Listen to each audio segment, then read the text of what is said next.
All right, folks, we're back. Thanks for watching that commercial break. So happy to see so many guys tuning in. I love it because it means that you're watching the channel, even if you got us muted or something dumb. I'm just glad you guys are here. We are currently in the lobby for Newkirk Precinct. We're waiting on INnoVation to join us. He's the only one who might be a little bit AFK, but hopefully he'll accept one of these 1,000 invites we're sending him and get this game going as soon as we possibly can. We don't want to hold him up, of course.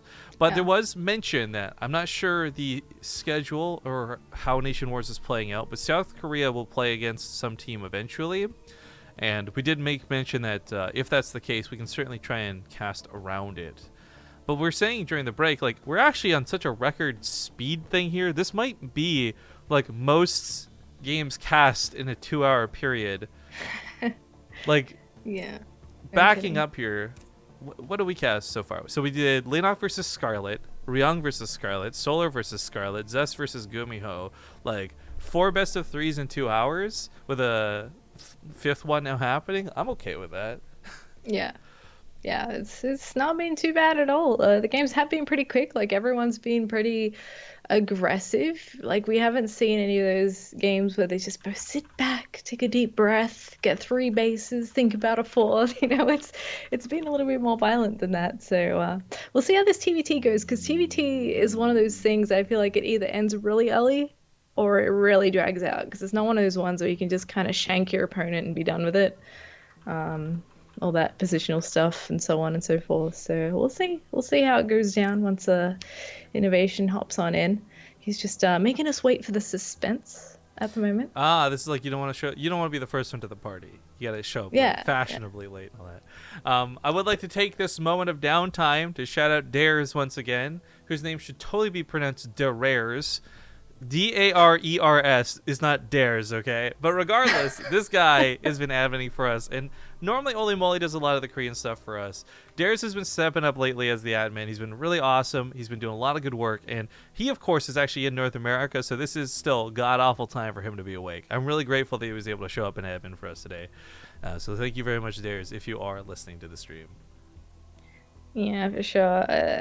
Can't stress enough, guys. The people behind the scenes actually do like so much more work than you think. Yeah. Whether they're adminning, observing, doing production, you know, like it's actually ridiculous, and it makes our jobs so much easier. So credit where it's due. Why, by the way, I always make sure we put money in the budget aside to pay admins too. Like, I'm giving Dares a lot of thanks, but he's getting a couple bucks for today too. But I have tried so long to try and be in a position where we can. Oh, there we go. We can finally go. Well, first we can finally go. Secondly, always make sure the proper people get paid their proper dues. But still love and respect for showing up and helping us out. Such a terrible time. I say terrible. I'm never not going to complain about having to wake up at 3 a.m. Wow. There's never going to be a situation where I'm like, I'm so glad I'm up at 3 a.m. This is the best feeling in the world. No, but we are rounding around 5 a.m. here on the West Coast. It's currently 4:46 in the morning. I want to thank you guys for joining us for some early morning StarCraft action. But, of course, it's not early morning, so wherever you guys are tuning in from, give yourselves a bit of a high five. We are getting into game number 1, though. This is not just the semifinals, but this is a qualifying match. One of these 2 Terran are guaranteed to go through to our main events. More on that in a moment as we get into the intros. Spawning here in the bottom left side, we got the red Terran player, GuMiho. And in the bottom right, some call him a machine or a robot. This is INnoVation. And perfect timing for some claps. Who was that with a generous donation? Krebsky with a $25. His BaseTradeTV is more than a channel. It's a way of life. Aww. I love the community we've got going on over here. Of course, for those who don't recognize the voice casting next to me, it is, of course, Zeph. We've been talking about her here and there today. She'll be joining me for all 3 of these Korean casts. But Zeph is actually also... I guess less known because she's disappeared for some time. But again, I want to emphasize, without Zeph, you know, the channel might not be where it is today. She was one of the people who started with us back in the day when we were getting tens of viewers for the Zotac Cups. Come a long way now to the 4,000 something people tuning in for our qualifier here today, which is just awesome to see. I'm very happy. Yeah, it's pretty awesome. Thanks again for tuning in, guys. We're having a hell of a lot of fun. Hopefully you are too. Well, this is going to be interesting. TvT has been pretty consistently a game of Banshees. I know there's a lot of discussion and people want to emphasize the tank changes and, of course, Marine tanks still being prevalent. Mech even making its way into the matchup. But with INnoVation, at least, I don't know so much about GuMiho. Banshees have been pretty much the standard. Hell, watching Beyond and Ryong in the Lima League finals at the end of the year, the consistent TvT since then, this matchup has really not changed much since Legacy of the Void launch up until this recent patch where tanks could no longer be picked up and dropped in medevacs. But even with that change coming in, we're still seeing pretty much the same openers a lot of times. Yeah. TvT is sort of like that, though, in the sense that the openers, you have so many. But only like 2 or 3 tend to be in fashion at a time, and a lot of those go back to wings. You know, the 111 or like a Rax expand. There's a lot of variation and not a lot of variation at the same time, if that makes any sense. So Cyclones coming out are actually gonna be really nice to help defend. The damage is kind of whatever when it comes to Cyclone versus Cyclone, but a lot of it has to do with the extra health they have now. They can soak the Hellion hits, they can take that Reaper grenade. But regardless, INnoVation doesn't bring his Reaper back, so he might be slightly disadvantaged back at home. The Cyclone's going to be a lot of surprise damage, so GuMiho already almost loses his Hellion. Yeah. Not a great start. I actually love early Cyclones, whether you're attacking or defending. I just think they're so great. So much utility to them. Although they have been changed a lot. This Reaper being a little pesky. Gets a little bit of mining time lost. I think he picked off 1 SCP, so not too bad. Yeah, got a single kill on him. Actually going to heal. I guess I did not realize that a 4-wheeled vehicle is slower than a jetpack, but you know. Who'd have thunk it? And he dies a very bloody death. Yeah. But yeah, we'll repair up that Hellion and maybe go in for a bit more of a poke in a moment.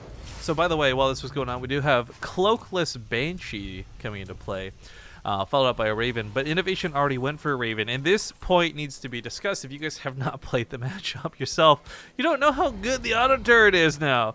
And the auto turret deals 24 damage a shot. It's like every half a second it fires. You can actually kill a Banshee full to dead with a properly positioned auto turret. So I don't think GuMiho is going to be posing that much of a threat with this Banshee. Yeah, I'd agree with that. The auto turrets are quite literally delicious at the moment. They do so much damage. He will get at least a couple of kills here. Let's see how much he can actually get done, and if he gets out of there without getting too ballsy, this will be well worth it. He's getting way more than I expected. Yeah, this is actually going to be 7 workers killed for what should have been nothing. INnoVation was set up at the front of the base, not ready for that Banshee, so Cloakless paid off. 7 workers go down, and this puts GuMiho in a very nice spot. His natural base finishing up in just a moment. Time is a little bit behind INnoVation, so I'd say that worker damage like equalized things rather than put him ahead. I mean, it was a nice move anyway by GuMiho there, because obviously INnoVation's going to be sitting at his ramp. He doesn't want anyone coming up there and roasting his natural SCVs. You know, that's the most likely place that he would have been attacked from, so I can't really blame him for being there. He is patrolling that airspace now, making sure that doesn't happen again. But he has, a small militia of units here. He's ready to head out a little bit, extend his territory, could even go up and poke at his opponent's front door. He does have... Oh, hang on. GuMiho has a couple more tanks. I was going to say INnoVation does, but I forgot that is a Cyclone. Definitely not a tank. Of course, the tank going to just blast the hell out of anything it can get its hands on in siege mode. Both players playing bio behind this, though, are definitely worth discussing. Even before the patch, Mech was making a pretty big... surge in terms of the matchup. More people were doing it. It's becoming more popular. And I really felt strongly that with all the changes to Mech, it would have been a lot more prevalent after the patch. But yeah, people are pretty comfortable still playing what they play best, and that's gonna be Marine tank. For sure. I mean, there are some other units being mixed in, though. I mean, we didn't see as much of the Ravens. Definitely not this early in the game, unless they were playing against Banshee, that kind of thing. Oh no, I forgot. Air Force. This is a problem. You land the Vikings, they deal bonus damage versus mechanical, so they can kill SCVs, auto turrets, and tanks pretty easily. The auto turret of INnoVation actually killed a lot of Marines, and had he killed a few more, he may have actually had a lot more staying power. He starts walking through that front door, though, and that Widow Mine is planted firmly in place. The scan goes down, but it hits the tank. Oh, that was a nice move from INnoVation. You can see what he was trying to do there, get two angles going at once. He can still harass with the air units. He has the air superiority still, I believe. Yes, he does, by a huge lead of 4 Vikings. He's making them 2 at a time, so it's going to be hard to wrestle that off of INnoVation anytime soon, and he can slowly creep forward, just avoiding these Marines. You know, in the past, auto turrets were kind of good at repositioning tanks, but of course, let's not forget how they demolish them. But that's where the Viking dynamic comes in too. You land Vikings on top of tanks, they're gonna die. Auto turret taking a tank down to half health before being picked off. Vikings just zoning that out.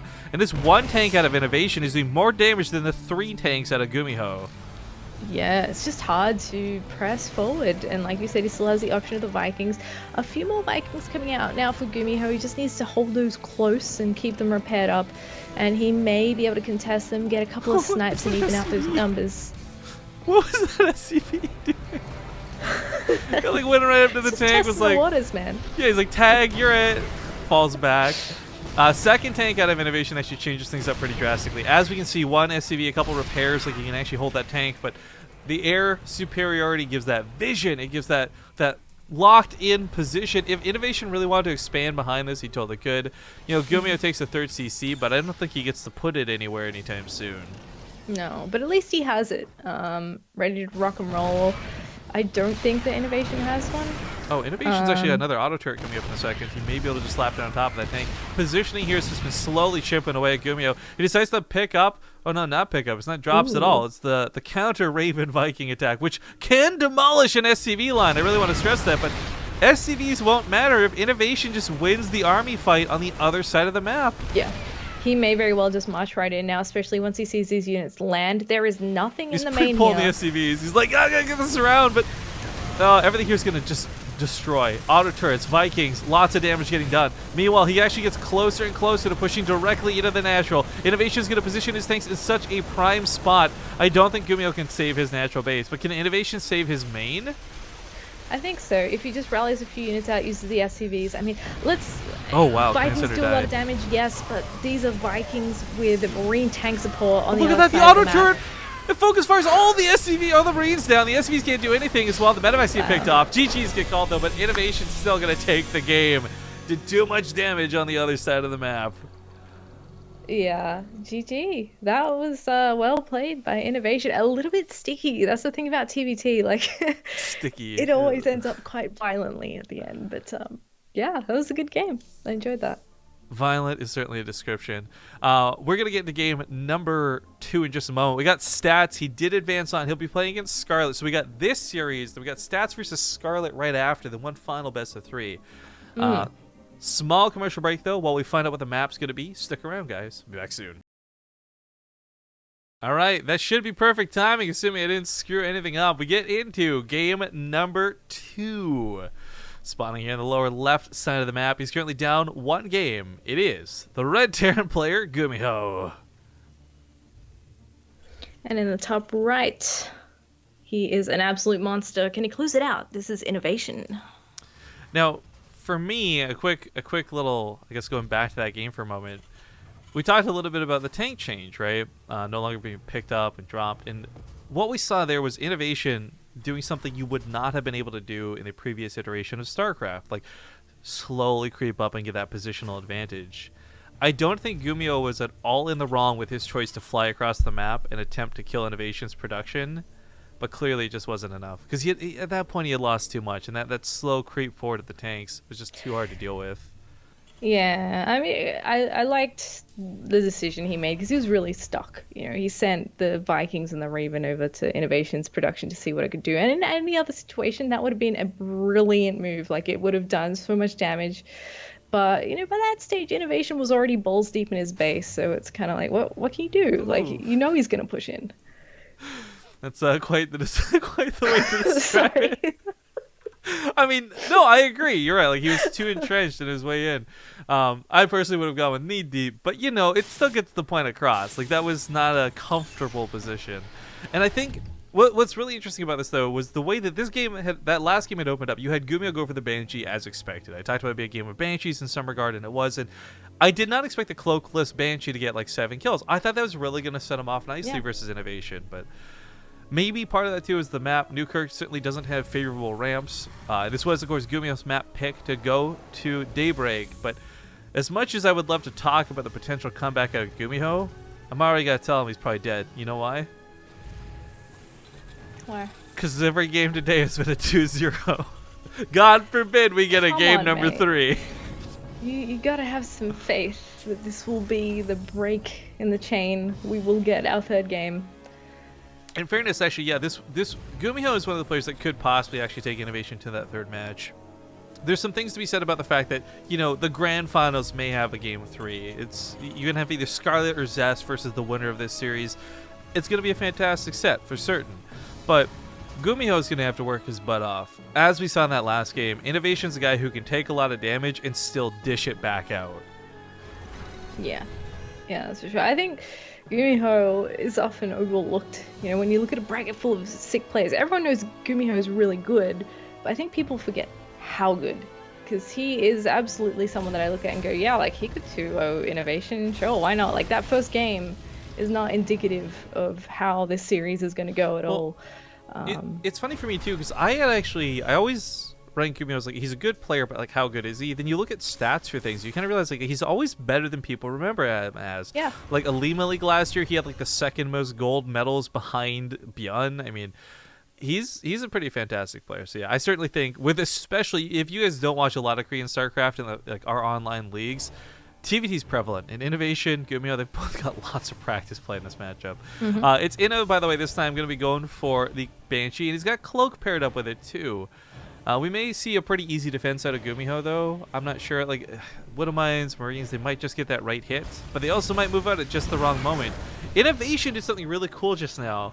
And this was absolutely intentional to screw GuMiho over. He took the watchtower away from GuMiho for only the 3 seconds it needed to get that Banshee past it without scouting. So GuMiho doesn't leave anything at home, and he instead picks it up to bring it across the map. Engineering Bay just finishes up, but there's not going to be turns out for a little bit of time. This is going to get real nasty. As he decides to push up, though, this is... Oh my god, the medevac! GuMiho! Oh, what happened? Oh, he GuMiho. didn't see the Widowmine. The Widowmine hit the medevac. He didn't realize because he was responding to the Banshee. So twice, GuMiho gets screwed by INnoVation. Oh, that is some bad luck right there. And if he just...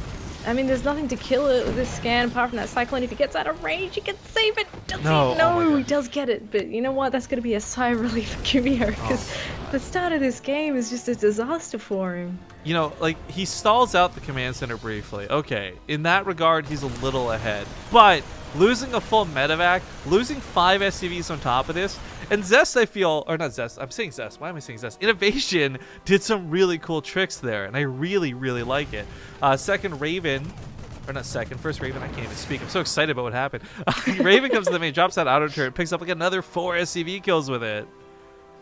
Yeah, oh god, that's just such a brilliant start to the game for INnoVation. He's truly a master of Terran.